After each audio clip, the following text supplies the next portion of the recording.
right, Gregor, Chapter 1, Part 2.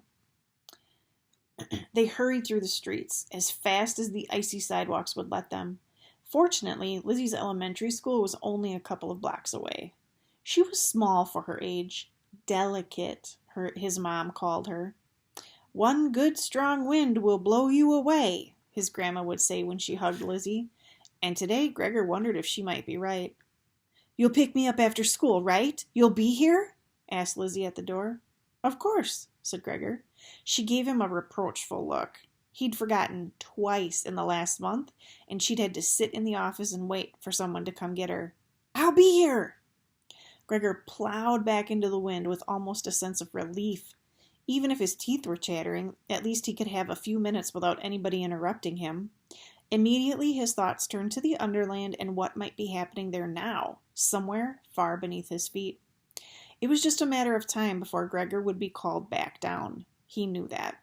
That's why he spent so much time in the bathroom, studying the new prophecy, trying to understand its frightening words, desperate to prepare for his next challenge in any way he could. The Underlanders were depending on him. But the Underlanders! At first he'd made excuses for their silence, but now he was just mad. Not only was there no word about Lexa or his other missing friends, Gregor also had no clue what had happened to Eris, the big black bat whom he trusted among anyone in the Underland. Eris and Gregor were bonds, sworn to protect each other to the death.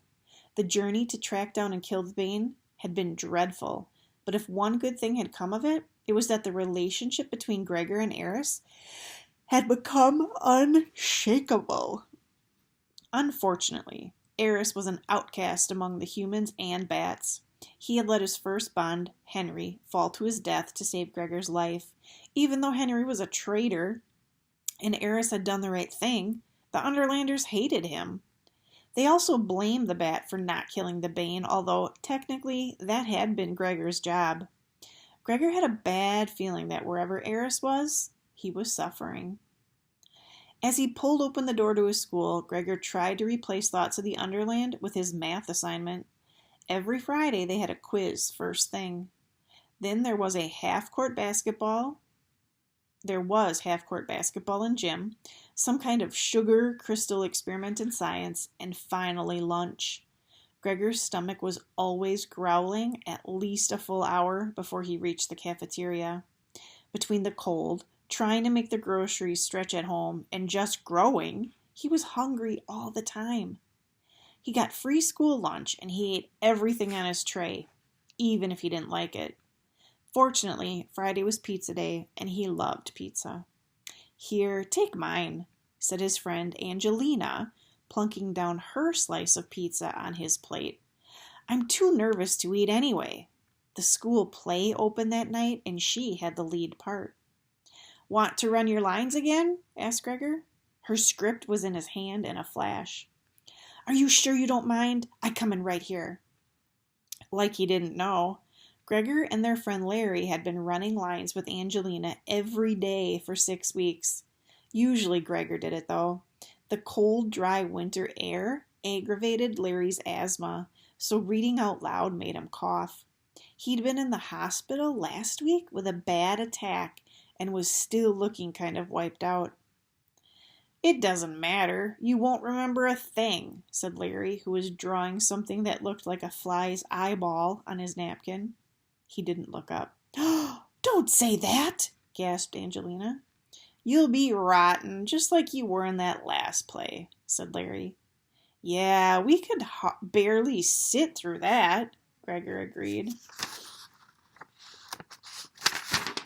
Angelina had been wonderful in that last play. They all knew it. She tried not to look pleased, so she knows they're being sarcastic. "What were you again? Some kind of bug, right?" said Gregor. "Something with wings," said Larry. She had been the fairy godmother in a version of Cinderella set in the city. "Can we start now?" said Angelina, "so I don't totally humiliate myself tonight?" Gregor ran lines with her. He didn't mind, really. It distracted him from darker thoughts. "Keep your head in the overland," he told himself, "or you'll just make yourself nuts." And he did a pretty good job of it for the rest of the day. He got through his classes and took Lizzie home, and then went over to Larry's apartment. Larry's mom ordered out Chinese food for a special treat, and they went and saw the play. It was fun, and Angelina was the best thing in it. When he got home, Gregor gave his sisters a pocket full of fortune cookies he'd saved from dinner. Boots had never seen fortune cookies and kept trying to eat them, paper and all. That reminds me of when Rip Red gave the Bane the chocolate candy bar in the last book, and he just ate the whole thing, like with the paper too. The Bane did. They went to bed earlier than usual because it was just too cold to do anything else. Gregor piled not only his blankets, but his coat and a couple of towels on top of him. His mom and dad came in to say goodnight. That made him feel secure. For so many years, his dad had been absent or too ill to come in. To have both parents tuck him in seemed like a real luxury. So he was doing all right, keeping his head in the overland, until his dad leaned down to hug him goodnight and whispered in a voice his mom couldn't hear, "No mail." He and his dad had worked out a system. Gregor's mom had put the laundry room off limits last summer. You couldn't blame her. In the last few years, first her husband, then Gregor and Boots had fallen through a grate in the laundry room wall that led to the underland. Their disappearance was agonizing. His mom had kept the family going, both emotionally and financially, through all this. How his mom had kept the family going both emotionally and financially through all this, well, Gregor couldn't say. Do you see, that didn't make sense to me, so even I, as an adult, went back and reread, and I missed a word. Now it makes sense. She had been amazing, so it seemed a small enough thing to let her have her way about the laundry room. The tricky thing was, that made checking the grate that led to the underland impossible for Gregor.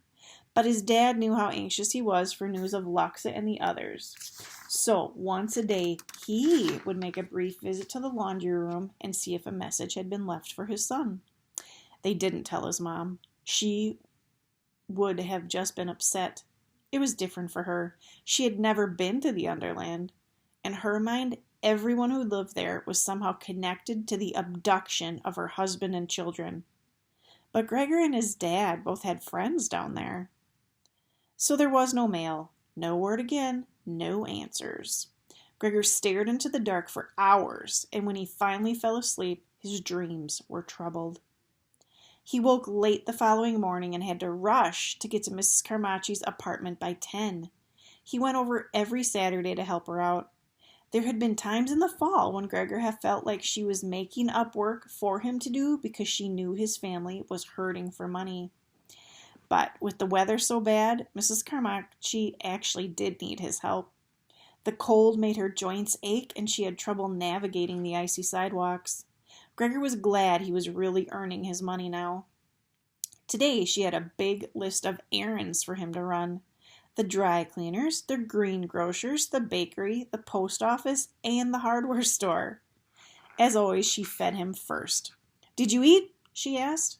He hadn't, but he didn't even have time to answer. "Never mind. In this cold, you can stand eating twice." She placed a big, steaming bowl of oatmeal on the table, loaded with raisins and brown sugar. She poured him orange juice and buttered several slices of toast. It's so cold out right now because of the weather. That warm oatmeal sounds really good.